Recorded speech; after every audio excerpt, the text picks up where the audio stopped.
बोले वृंदावन बिहारी लाल की जय। आप उन्नति चाहते हैं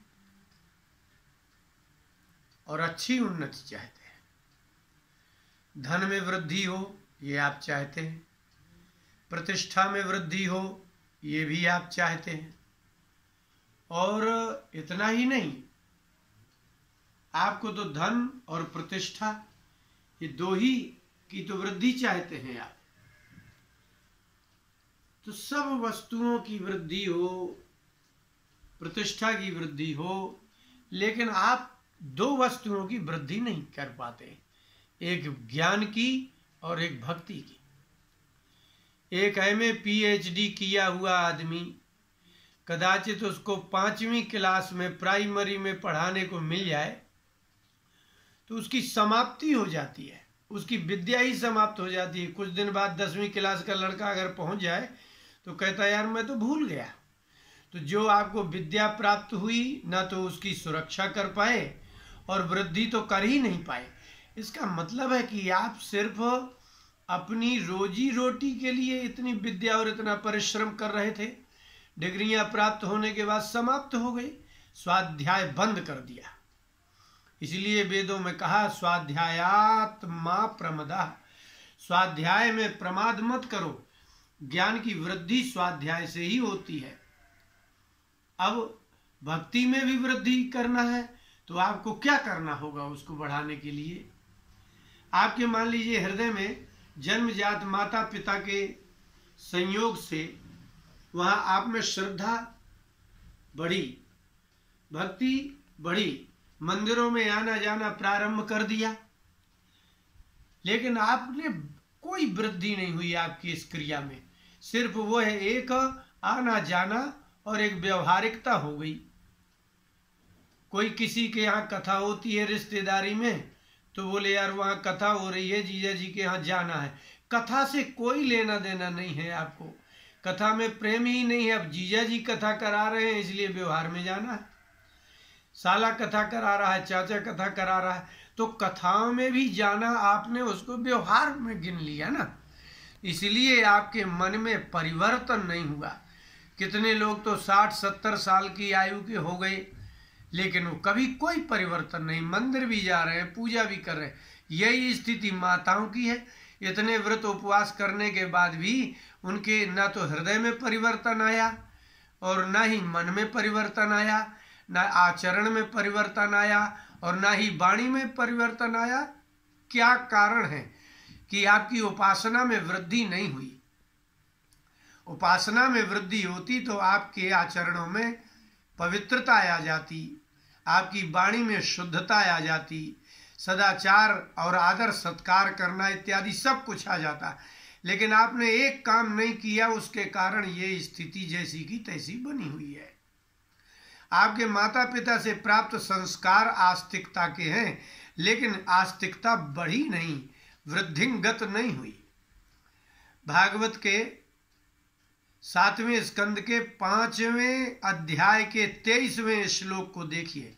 22वें श्लोक में गुरुकुल से बुला करके हिरण्यकशिपु ने प्रहलाद से पूछा कि तुमने क्या सीखा और गुरुओं ने क्या सिखाया? प्रहलाद ने कहा कि मेरे हृदय में जन्म से जो भावना है, जो श्रद्धा है, वो बढ़ती चली जा रही है। ये 9 प्रकार की क्रियाएं निरंतर चलती हैं तो भक्ति की वृद्धि होती है। पहला श्रवणम, श्रवण करना।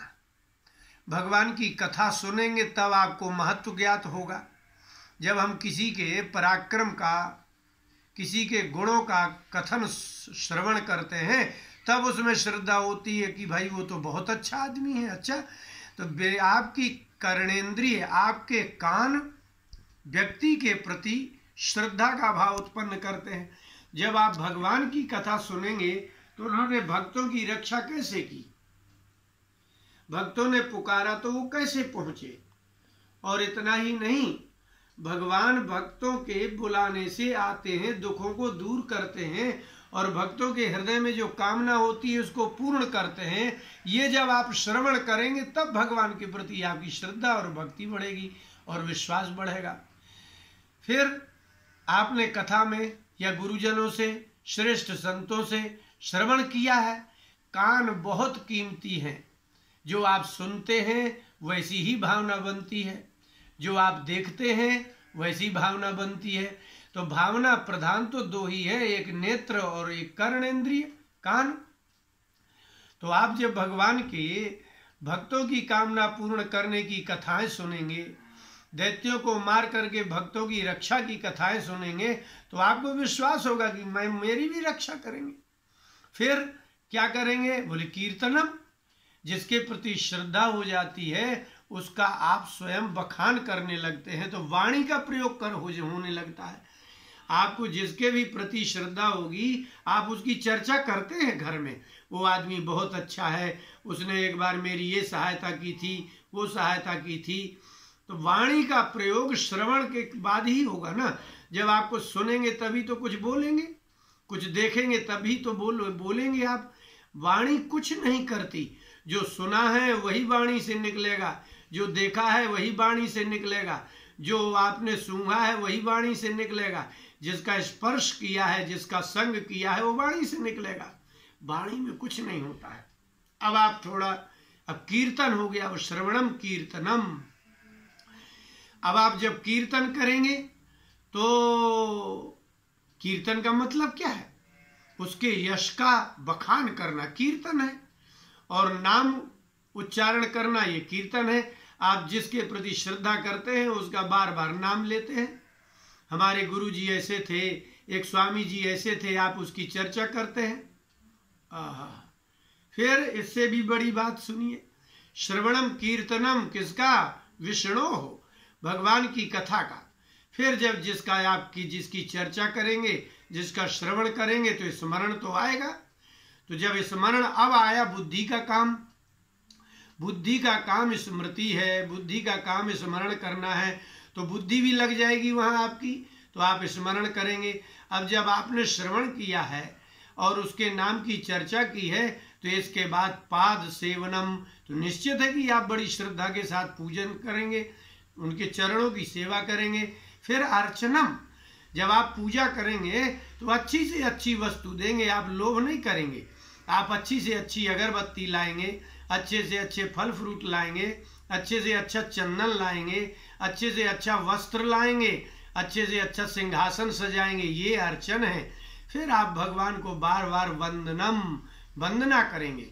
जब आप वंदना करने लगेंगे तब आपको सख्यम, मित्र भाव जैसा हो जाएगा कि भगवान ही, जैसे आपको मित्र का विश्वास कैसे होता है, जब भी कोई आपत्ति आती है आप मित्र को ही स्मरण करते हैं।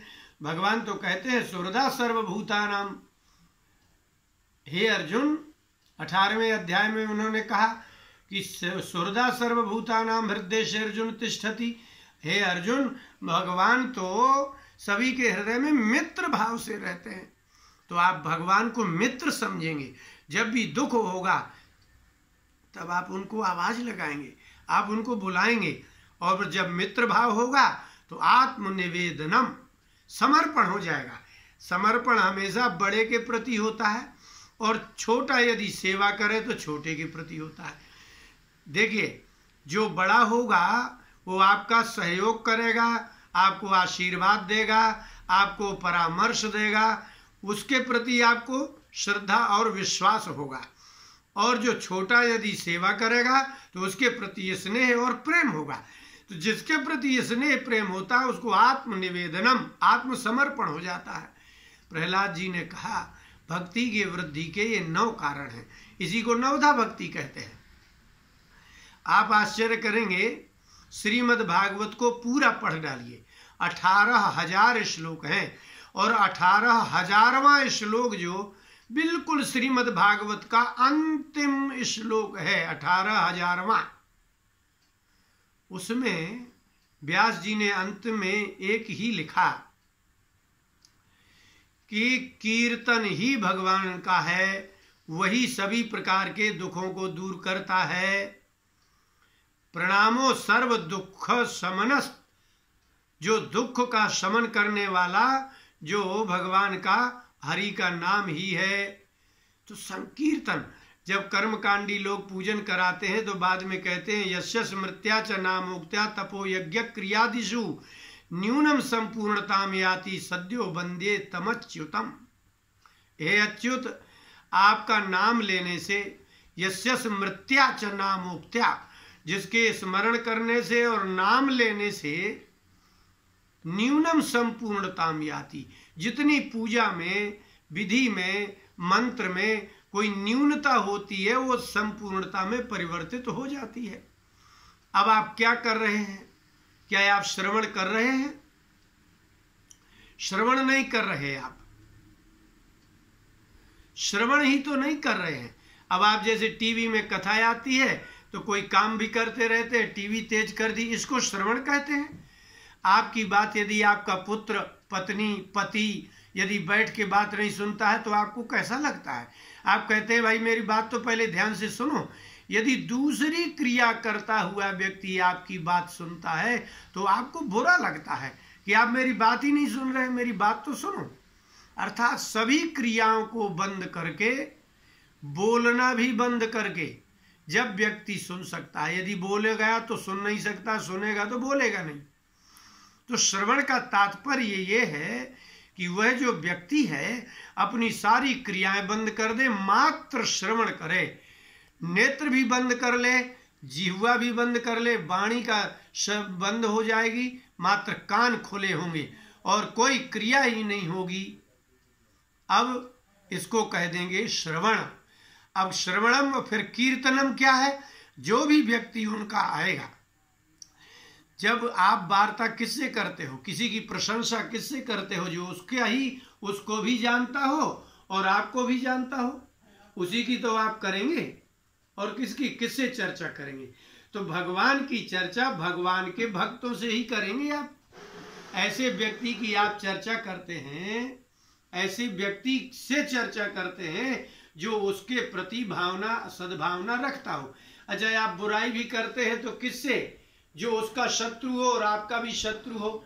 यदि आप उसका अनुकूल व्यक्ति होगा तो आप उससे चर्चा ही नहीं करेंगे, क्योंकि लड़ाई हो जाएगी। तो जब आप कोई वार्ता करते हैं तो उसी के श्रद्धालु व्यक्ति की ही तो वार्ता करते हैं, और कैसी वार्ता करेंगे? अर्थात भगवान की चर्चा भगवान के व्यक्ति से ही करना चाहिए, जो भगवान का श्रद्धालु हो और उसमें संपुट मिला देगा। यदि आप कोई बात कहेंगे तो उसमें वो और अधिक बोलेंगे तो आपको श्रवण करने को मिलेगा। ये श्रवण करने का साधन है कीर्तन, उसकी भगवान की प्रशंसा, भगवान की चर्चा, भगवान की कथाओं की चर्चा। अच्छा, श्रवणम कीर्तनम भगवान का हो, लेकिन आपको दास अपने को मानना पड़ेगा। आपको ये थोड़ी मैं भगवान की इतनी पूजा करता हूँ, 1.5 घंटे 2 घंटे जप करता हूँ, ऐसा अहंकार कैसे कर सकते हैं आप किसी का पूजन करेंगे, किसी पर आदर श्रद्धा सम्मान करेंगे, जिसको आप भगवान समझ रहे हैं, जो आपका इष्ट देव है, उसकी पूजा का अहंकार करेंगे आपने ऐसा क्या कर दिया है? क्या भगवान के पास जो कमी थी उसकी पूर्ति कर दी है जिसका आप अहंकार कर रहे हो? आप बताते हो कि मैं तो रोज 75 रुपया का माला चढ़ाता हूँ, मैं जो है 50 रुपया की अगरबत्ती लगाता हूँ। क्या भगवान के पास कोई ऐसी वस्तु नहीं है जो आप उसको दे रहे हैं तो पूर्ति हो रही है? दास्य का मतलब है कि आप उसको इतने पूर्ण तत्व मानते हैं, जब वो सामने वाला पूर्ण होगा तभी तो आप दास मानेंगे। आप किसी अरब खरबपति करोड़पति की कंपनी में काम करते हैं, उसके आगे कितना संभल के बोलते हैं आपने एक भी बार उसके आगे अहंकार नहीं बताया होगा कि 8 घंटे हम बहुत काम करते हैं। तो आप अपनी की हुई सेवा का अहंकार नष्ट तब कर पाएंगे जब आप अपने आप को ये मानेंगे कि मैं भगवान का दास हूं। दास क्या कर सकता है? उसके पास न वस्तुएं हैं, न शक्ति है, न बल है, न बुद्धि है। जो दास कौन बनता है? जिसके बल कम होता है। दास कौन बनता है? जिसके बुद्धि ज्ञान कम होता है। दास कौन बनता है? जिसके धन कम होता है।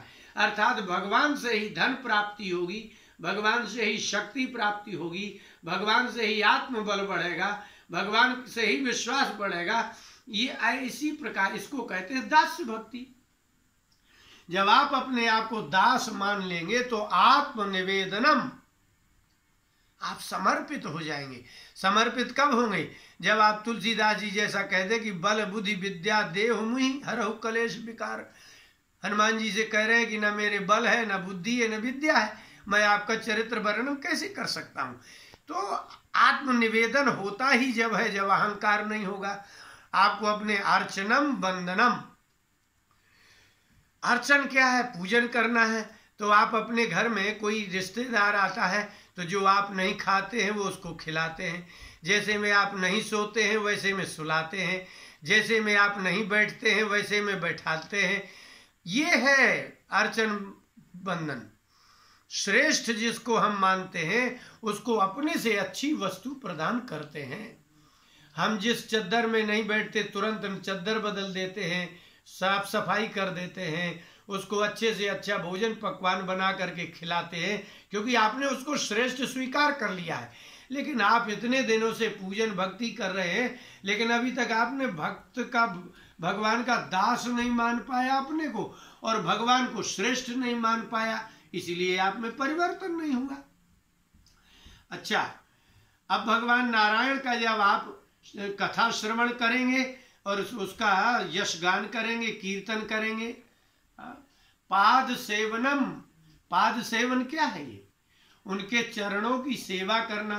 तो उनकी चरण नहीं भी दिखाई देंगे तब भी आप कैसे सेवा करेंगे? उनके चरण सेवा मूर्ति में क्या है? आप वहां विराजमान हो, बैठे हैं भगवान, आप उनके सामने बैठिए, उन्हीं के सामने कीर्तनम, कीर्तन करिए, उनका ही नामोच्चारण करिए। अकेले भी कर सकते हैं। चैतन्य महाप्रभु के एक शिष्य थे हरिदास जी, उन्होंने कहा महाप्रभु से कि मैं अकेले ही अखंड कीर्तन करना चाहता हूं, अकेले।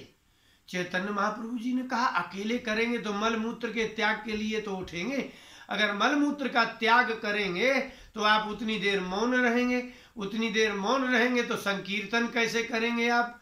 तो वो अखंड नहीं हो सकता। हरिदास ने कहा भगवान आप कृपा करेंगे तो अखंड कीर्तन हो जाएगा। उन्होंने, हरिदास ने जब ये दृढ़ निश्चय किया कि मुझे अकेले ही अखंड कीर्तन करना है, तो उन्होंने महीनों से प्रारंभ कर दिया भोजन कम करना और जलपान ग्रहण करना कम कर दिया, और यह अभ्यास किया कि मैं 24 घंटे ना उठ सकूं और ना ही मैं मलमूत्र कर सकूं, ना मुझे भूख लगे ना प्यास करे। तो उन्होंने कई बार 24 घंटे बिना भोजन, बिना जलपान, बिना निद्रा, बिना सोए, ये अभ्यास उन्होंने अनेक बार किया। जब ये अभ्यास किया, अब आए और उन्होंने कहा महाप्रभु आज्ञा दीजिए। बोले मैंने तो देखा ही नहीं है, खैर भगवान तुम्हारी रक्षा करेंगे। वो गंगा तट में बैठे और अखंड कीर्तन अखंड अकेले कर गए। ना जलपान किया, ना भोजन किया, ना मल मूत्र को उठे, ना निद्रा ली, ना आलस्य किया, ना प्रमाद किया। अब ऐसे व्यक्ति से भगवान नहीं प्रकट होंगे तो किस पर होंगे आप बताइए? ये अभ्यास करने की चीज है ना। श्रवण का अभ्यास करना होगा, कीर्तन का अभ्यास करना होगा। भगवान के अतिरिक्त आप किसी की चर्चा प्रशंसा करिए ही नहीं। मनुष्य प्रशंसनीय नहीं है। ब्रह्मा जी ने 14वें अध्याय में 10वें स्कंद के कहा कि नौमीड्यते भ्रवपुषे तड़िदम बराय। हे भगवान आप ही ईड्य हैं। ईड्य माने स्तुति के योग्य, जिसमें कभी कोई दोष हो नहीं उसको ईड्य कहते हैं, उसी को स्तुत्य कहते हैं। तो भगवान के अलावा यहाँ कोई ऐसा है जिसकी निरंतर प्रशंसा की जाए, जिसमें कोई दुर्गुण ना हो? तो आप दृढ़ हो जाइए ना, आप अभ्यास बढ़ाइए। तो हरिदास जी ने अभ्यास बढ़ाया, अनेक बार 24 घंटे जग करके देख लिया। अभी मैं आपको एक और आश्चर्य सुनाता हूं। हमारे बड़े भाई साहब हैं, बहुत बड़े विद्वान हैं, चारों वेदों के ज्ञाता हैं, छतरपुर के। छतरपुर में अभी रहते हैं, निवास करते हैं, आचार्य शिवदत्त शुक्ल जी। उनको जब वो दिग्विजय सिंह जी मुख्यमंत्री थे तो मध्य प्रदेश में वो चारों वेदों के प्रवक्ता के रूप में उनको सम्मानित किया गया। उनकी अभी सबसे छोटी कन्या है, उसका नाम देवांगना शुक्ला है। एक दिन उसने कहा कि मैं पास हो जाऊं, ऐसा क्या करूं चाचा जी, मैंने कहा रामायण का पाठ करो, उसने अखंड अकेले पाठ कर डाला। आप इससे बड़ा आश्चर्य क्या कहेंगे? ये तो चैतन्य महाप्रभु के समय की बात है, लेकिन उसने, अभी की बात हम बता रहे हैं, 2-3 साल पहले, 4 साल पहले की, उस कन्या ने अकेले ही रामचरितमानस का अखंड पाठ कर दिया और वो उसकी जो मनोकामना थी वो पूर्ण हुई। आप अभ्यास तो होइए, पहले अभ्यास करिए, श्रवण करने का अभ्यास, कीर्तन करने का अभ्यास, स्मरण करने का अभ्यास। संसार को विस्मृत करने के लिए, भुलाने के लिए आपको ये करना होगा। जब हमें दूसरी चीज को भुलाना होता है तो किसी दूसरे का स्मरण करने लगते हैं। हमारा मन एक समय में 2 लोगों का, 2 चीजों का, 2 वस्तुओं, 2 स्थानों का कभी स्मरण नहीं कर सकता। एक समय में एक ही वस्तु का स्मरण करेगा। जब आप भगवान का स्मरण करेंगे, उनकी अनुकंपा का स्मरण करेंगे, दया तो वही करेंगे ना, तब इसके बाद आपकी गति वृद्धि होगी। और भगवान का अपना दास समझिए। आप उनको क्या दे सकते हैं? कितनी सुगंधित वस्तु दे सकते हैं, कितने दिव्य कीमती वस्त्र दे सकते हैं, कितने आप उनको वस्त्राभूषण दे सकते हैं। क्या उनको ऐसा आसन दे सकते हैं जैसा लक्ष्मी जी चरण दबाती हैं? क्या आप उनको शेषासन दे सकते हैं? इतना सुकोमल आसन दे सकते हैं? आप नहीं दे सकते। आप बहुत कुछ दे करके भी कहिए कि भगवान जो त्वदीयम वस्तु गोविंदो तुभ्यमेव समर्पये, जो आप कथा है आपको दिया, भगवान दया करो और उनको अपना मित्र समझिए। और यही इसकी विशेषता है। इसी को नवधा भक्ति कहते हैं। नव माने 9 की संख्या और धा माने होता है प्रकार। ये प्रकार आप करिए, उसको समझिए। तो इसलिए यदि आप भगवान की कथा का श्रवण नहीं करते, भगवान की कथा का कीर्तन नहीं करते, और यदि उनकी चरण सेवा नहीं करते, उनका अर्चन बंधन नहीं करते, उनको अपना परम हितैषी सख्य मित्र मानते नहीं है, और यदि आप आत्मसमर्पित नहीं होते हैं, तो आप करोड़ों वर्ष तक इसी प्रकार से पूजन करते रहिए। ये न्यूनता सदा बनी रहेगी। न आपका मन बदलेगा, न वाणी बदलेगा, न आचरण बदलेगा, और न ही आपको भगवान प्रिय लगेंगे, और न भगवान आपको प्रेम प्यारे लगेंगे। बोली वृंदावन बिहारी लाल की जय।